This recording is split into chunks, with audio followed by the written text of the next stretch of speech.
أعوذ بالله السميع العليم من الشيطان الرجيم بسم الله الرحمن الرحيم. Sourate 64, la déconvenue. Au nom de Dieu, le tout miséricordieux, le très miséricordieux. Tout ce qui se trouve dans les cieux et sur terre proclame sa gloire. C'est à lui qu'appartient le royaume et que revient la louange, et il est omnipotent. C'est lui qui vous a créé, certains d'entre vous étant croyants et d'autres mécréants. Dieu voit tout ce que vous faites. Il a créé les cieux et la terre selon la vérité et vous a doté d'une belle forme, et c'est vers lui qu'aboutit toute destinée. Il sait ce qui se trouve dans les cieux et sur terre, comme il sait ce que vous dissimulez et ce que vous affichez. Et Dieu sait fort bien ce que recèlent les cœurs. Les nouvelles des mécréants qui vous ont précédés, ne vous sont-elles pas parvenues? Ils eurent à subir les conséquences catastrophiques de leur attitude, et un châtiment douloureux leur est réservé.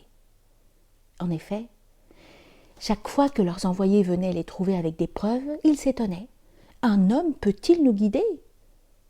Ils les reniaient alors et s'éloignaient de la foi. Mais Dieu s'en passa fort bien, car il n'a besoin de personne, et il est digne de louange.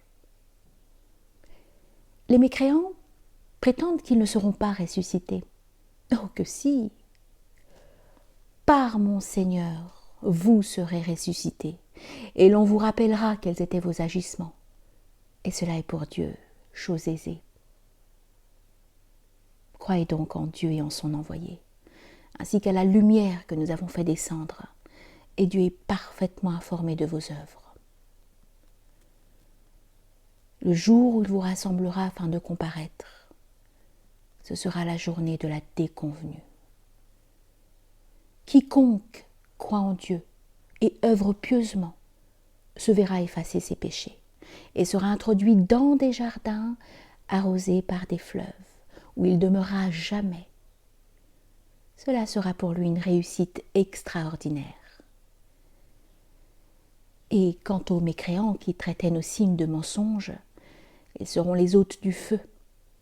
Quelle horrible destinée!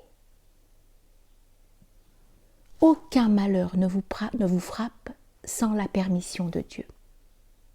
Dieu orientera le cœur de celui qui croit en lui, et Dieu est omniscient. Obéissez à Dieu et obéissez à l'envoyé. Mais si vous vous détournez, sachez que seul incombe à l'envoyé une claire transmission du message.